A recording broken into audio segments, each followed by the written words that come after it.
Daily Mail now. Josh, my favourite story of the week, Justin Trudeau has egg on his face, which is an improvement, I suppose, for him. It's not black. Yeah, exactly.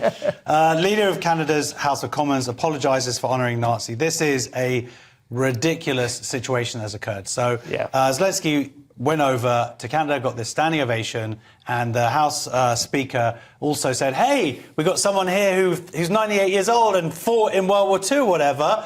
They didn't know what... For Ukraine, for Ukrainian the independence. Nazis, which, of course, buys into Russian propaganda about there being Nazis. And because Ukraine was one of the where some of the worst atrocities of the Holocaust happened. They call it like ground zero because a lot of methods that I think it's 1 million of the 6 million Jews who were killed, and it was done through shootings and stabbings and mass graves and whatnot, and with help of some of the local population. Certainly people who were part of the Ukraine independence movement who sided with the Nazis because they thought that they would be given their independence. And this is one of these people.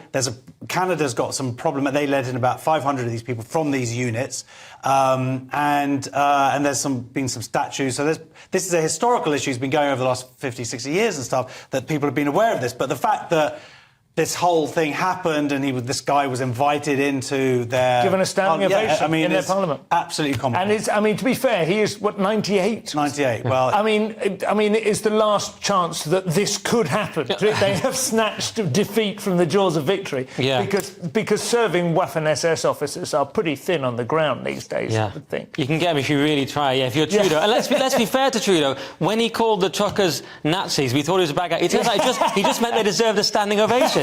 We've misjudged him. He loves Nazis. Yeah, it's shocking because Trudeau should have known. Other people couldn't have necessarily known. There was a long thread on this and from his rival. And yeah, he could have known about it. He should have known about it. So it's absolutely shocking. And yeah, the fact they didn't check which side or couldn't work out which side. Guys, we were actually allies with Russia. He was fighting Stalin during the Second World War. That should have, just somebody's spidey senses should have cleared. I know these people are idiots. However sensible it seems now. It's not surprising from Trudeau. He has praised China's basic dictatorship. And also, isn't it sort of the final logic of woke to be calling you a Nazi while literally applauding Nazis? It is interesting, though, I suppose, with treading very delicately, but it does illuminate the degree to which the politics of that part of the world are always slightly more complicated than they become once there has been a war of aggression launched by a certain side. Putin unambiguously invaded Ukraine, and it is quite right and proper that we allow them to defend it. But then the deep history of it is always more complicated, right?